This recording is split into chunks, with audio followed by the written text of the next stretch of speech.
Hey everyone, Zoraz here. Today we're going to talk about what are the best end of season rewards that you can get on your account for Call of Dragons. So obviously at the end of the season, you will see here that you either get Anointed or Conqueror or Enduring.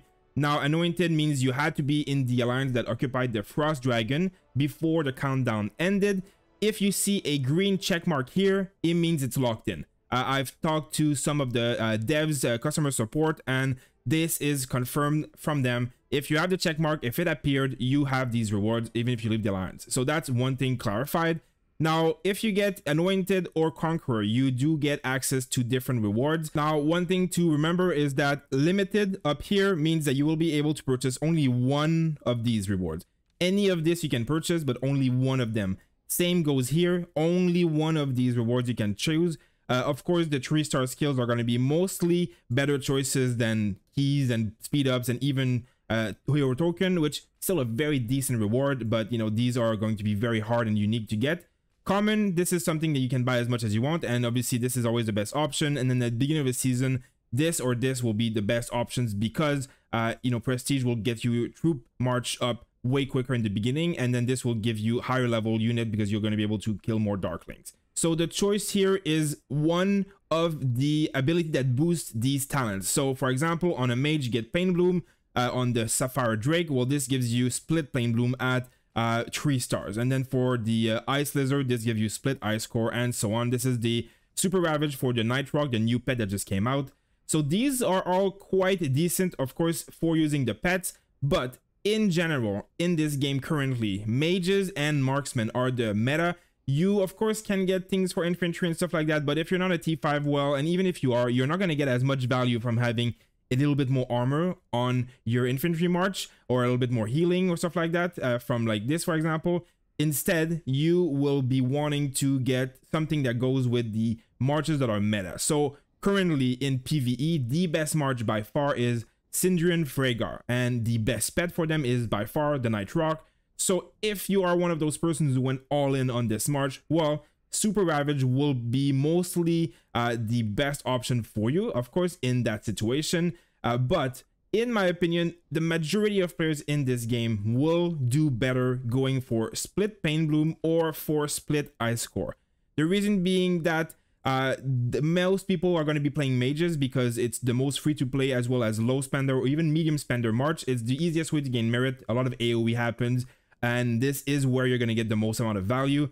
A lot of these things give, you know, a little bit of extra damage to the ability, which are good, and this gives you a chance to trigger it, which is obviously good, but this simply gives it an entire new target. So your Pain Bloom is going to do X amount of damage. This will basically mean that you will do that same damage multiple more times in an AoE situation, as opposed to doing something like, you know, a 10% more chance of triggering it. Well, no, here you get an extra full hit every time. So if we come here and look at a Sapphire Drake, for example, on my Lilia, now you can see that my Pain Bloom is going to be doing currently about 150 skill damage, magic skill damage, which is a pretty damn good amount considering that Lilia's main spell does, you know, 1200, 1400 for most of the mages or most of the heroes in general. So this is a 10 to 15% of the damage that the hero does on top of it. So it is starting to become quite good, meaning that you will be casting these Pain Blooms quite regularly on quite a lot of targets. So having a skill that increases the amount of targets you hit for people like mages, it's really hard to beat. You're getting this full damage factor more. You're doubling it, tripling it because you're hitting more targets, as opposed to, for example, a Night Rock, which, you know, has a skill damage here, a 30% chance of doing additional damage. If we go here and see a Super Ravage, additional trigger chance is 25%. So when you go in the skill page directly, you can see how it will scale with your pet. So of course, this is a good amount. You know, the skill percentage is 30. You add a 20%, 30%, even more. This is great, but the skill damage, you're basically giving yourself an increased 20-30% chance of doing this 30 damage, right? As opposed to, as we said, with something like this, where you're 100% going to hit another target for this damage.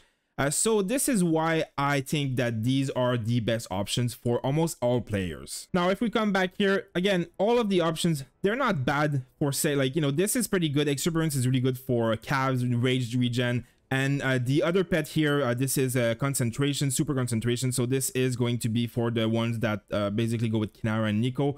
If you have that kind of March, which does like, you know, defense break and all that kind of stuff, it's going to be good to focus on what your best March is. But in general, the majority of players will do better with Pain Bloom hitting another target. Most players have a good Mage March. You can't really go wrong. It's the highest value you can get.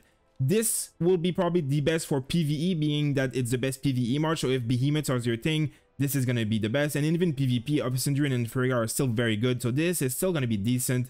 There's a few decent ones in here. This is not bad at all either, of course. But Pain Bloom, Split Pain Bloom, hard to beat something like this. Split Ice Core is the exact same thing. Ice Core does a little bit less damage, but it applies Frozen to enemies. So this is for the people who have Velen, Max, Awaken with the Awaken skill. This is amazing. The pet that Velen should be using is the Frozen Lizard because it freezes enemies, which triggers with his Awakening, which is amazing. And then this would affect more enemies. So for Velen, this is also absolutely great. And then for Lilia, this is basically going to be the best thing. And as I've said before, I'm pretty sure mages are coming this season. I have a full video on that, why I think that we're going to get mages in the next few months. So make sure to stay tuned to the channel if you're interested for that. But really, these would be my suggestion if you're going to get one of these. Now, when you do get them, be careful. Don't put them on the pet right away, because if you get this talent, this is your full season reward, and then you put it and replace the actual Pain Bloom ability, well, you're going to get screwed. So we're going to have to figure out the best ways. I've made a few videos about how to make sure that you have more chances of not screwing up your pets when you skill them up. And I'm going to have to make more afterwards when we kind of figure out when I put mine on my own pet, because it's going to be something very tricky. I hope the devs do something about it, because having your full season reward get wasted because you're bad luck could be very, very detrimental to the game. So we'll have to see. Just don't rush into applying it to your pet just yet. It's going to be something that we'll have to make sure we work out properly before applying. So when it comes to the Conqueror reward, it does not give you abilities that are for the talent of pets. These are other skills that you still have on pets. They're just the ones that you can buy generally. This is the 3-star version, which is really, really much better than the previous one, of course.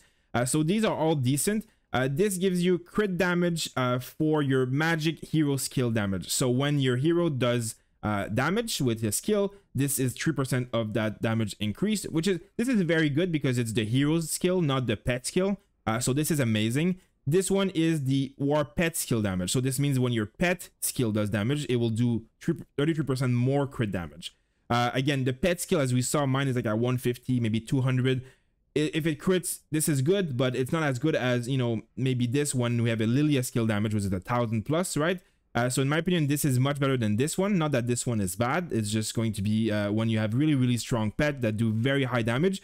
I think late games, this will become better, but in the current state of the game, this is quite better. Otherwise, Outburst of Rage, from what I've gathered from talking with a lot of people on my Discord and Alliance and stuff, we seem to think this is going to be the best option really for all-rounder. You do not go wrong with gaining extra rage. Now, this, in my opinion, is a bit weaker than people imagine. You have basically a 10% chance to gain 27 rage every second. So out of 10 seconds, one of these seconds, you'll gain 27 rage. It can happen only every 8 seconds, but being 10%, it is going to eventually happen once every 10 seconds because that's kind of how it works. But in any case, it's still a very decent extra rage. There's nothing wrong with it. Rage is what can give you the most power in this game because you're going to cast abilities that do a lot of damage. So this is where, you know, you're getting the safest value and you cannot go wrong buying this. I think super follow-up can be pretty good. This one with scaling goes up to like 40-50%, which makes it that your follow-up is basically 100% chance. If you have a high star level follow-up, you'll do something like 50 to 70% of the damage of your skill. So this could be quite decent. Again, this is more for a late game when you have a very, very strong pet doing a lot of damage. This and this comes in much more.